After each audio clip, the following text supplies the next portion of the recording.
How many of you enjoy petting a kitten?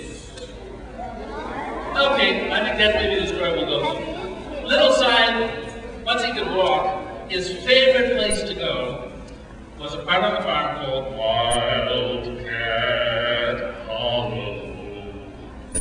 It was the one place on the farm that had never been farmed. They had left that just pristine the way that God had made it originally. And little Si liked to walk there because stuff was there, animals were there you didn't see anywhere else. And this particular day, he was just wandering through looking at stuff, and he started hearing a sound he'd never heard before. Meow, meow, meow.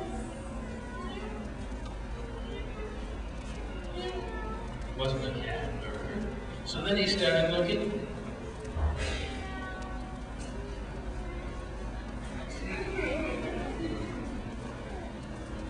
Finally he found it.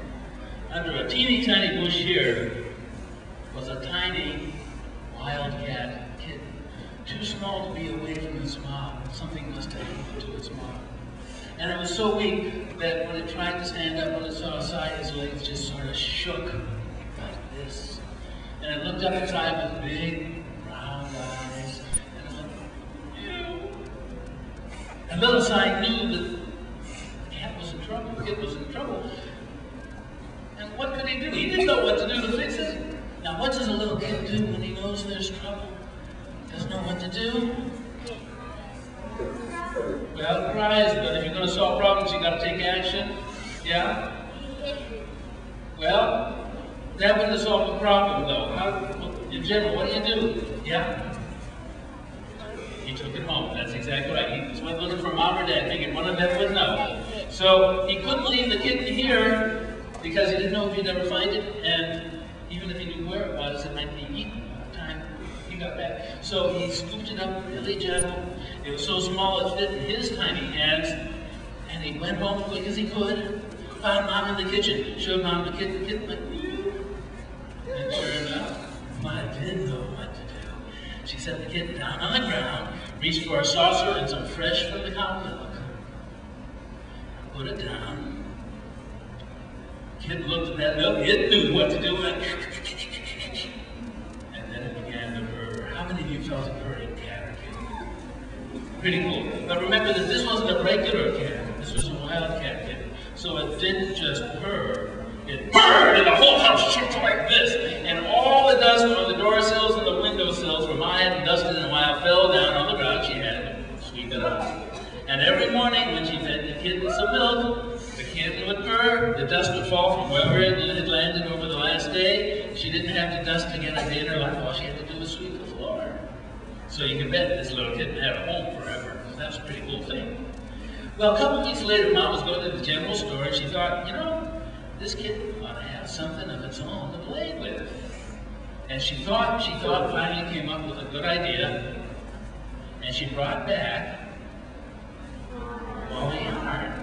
Gave it to the kitten. Yeah, the kitten knew what to do with it. It would toss it back and forth, toss it in the air, pounce on it. It was having a wonderful time with the yarn.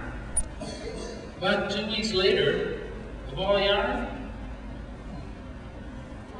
is gone. Nobody could find it anywhere.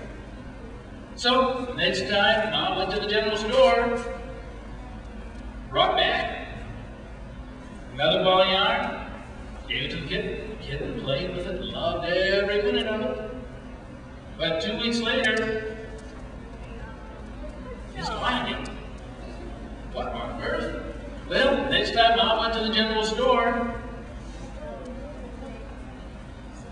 brought back a bigger ball of yarn, that's right, and gave it to the kitten. The kitten would play with it, but this time, every time the kitten was playing with it, there would be somebody peering around the corner to find out what on earth was happening to the yarn. Sure enough, the kitten would be playing with it, and then every once in a while it would find a loose end, stick it in its mouth and go, just the way a little kid eats. That's right. And then it would go back to playing with it again, and when it found that loose end, some more would disappear. And 2 weeks later, you know what? It was gone. But now they knew what was happening to it. So the next time it was time for Ma to go to the general store, she sat down with her husband to talk about it. I said, John, I don't know if we should be giving the kitten any more yard. It keeps eating it. Well, they looked at the kitten. It was growing good and strong, good muscles. The fur was nice and smooth and sleek. It had a wet nose. It purred a lot, and it surely did love all that yarn. So it just got to be every couple of weeks when Ma went to the general store, she'd bring back another ball of yarn. The kitten would play with it until it was all gone. Nobody thought anything about it. That was just the way the world was. Until 2 years later, when that kitten, now a cat, had her own very first litter of kittens. And wouldn't you know it, every one of those kittens was born wearing a sweater.